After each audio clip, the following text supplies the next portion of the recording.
کبھی دل ٹوٹا ہے نا، ایسا لگا ہو کہ سب کچھ ختم ہو گیا، کہ اب شاید اللہ تعالیٰ بھی ناراض ہے۔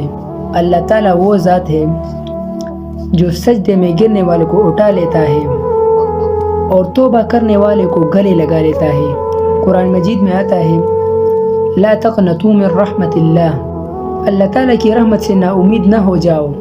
یہ آیت ان سب کے لیے ہے جنہوں نے غلطیاں کی، جنہوں نے راستہ بھولا اور جن کے دل ٹوٹ گئے۔ اللہ تعالیٰ تمہارے آنکھوں کے آنسو کو بھی جانتا ہے اور تمہارے سینے کے بوجھ کو بھی۔ وہ تمہیں سزا دینے کے لیے نہیں بلکہ اپنی طرف بلانے کے لیے آزماتا ہے، لہٰذا تم نا امید مت ہو۔ اگر رات اندھیری ہے تو صبح آنے ہی والی ہے، اگر دل رو رہا ہے تو سمجھو کہ اللہ تعالیٰ کے قریب ہے۔ تم بس ایک سجدہ کرو اور دیکھو کہ تمہارا رب کیسا تمہارا تقدیر بدل لیتا ہے۔